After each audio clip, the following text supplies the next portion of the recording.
Gipasuyo pa na katong nagpundo gilabihan kahugaw nga tubig sa sudunong bahin sa barangay Magikay, Mandawi City. Nahitabo kini gumikan sa panagbingkil sa duha ka Homeowners Association sa maong dapit. Ang detalye sa report ni Nico Serino. Gamit ang suction pump, gitrabaho sa mga personnel sa City Engineering Office ang napondo nga tubig sa sitio Sudlon, Magikay. Pipila ka buwan nang reklamo niini ang mga homeowners sa GK Village. Taon-taon na gyud nga gimo sa mga residente ni maong lugar kining tubig nga hugaw ug way hubas-hubas. Gihangop nila karon nga napangitaan na kini og solusyon kining maong problema taliwa sa kasungian sa duha ka mga asosasyon ning maong lugar.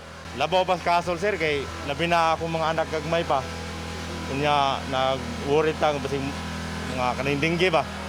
Kunya gawas pa ni ana ang kabaho sa tubig labi na kanang kusog hangin musod sa mong balay. Pag-igo sa pandemya, nagsugod ang kasungian sa duha ka Homeowners Association tungod sa access. Ang grupo sa atubangan milimit sa oras sa pag-agi sa gate nga mao'y agianan sa mga mulupyo usab sa likod, butang nga ilang gisupak. Agig tubag, gikural hinuon sa Tagaluyo ang ilang utlanan ug nababagan ang drainage, maong napondo ang tubig. Apan nipatunga ang syudad sa kasungian kay gihulagway nilang peligro ang sitwasyon. Ang mga tao unta dire ako lang ihangyo nga unta nga magsabot-sabot no para sa kaayuhan aning ilang lugar.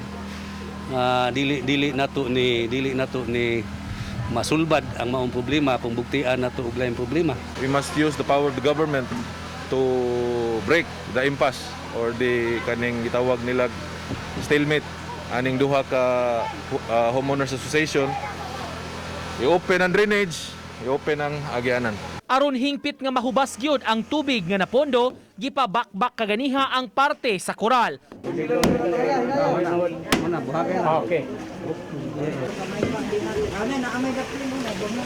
Uban ni Godfrey Relien, Nico Sereno, Balitang Bisdak.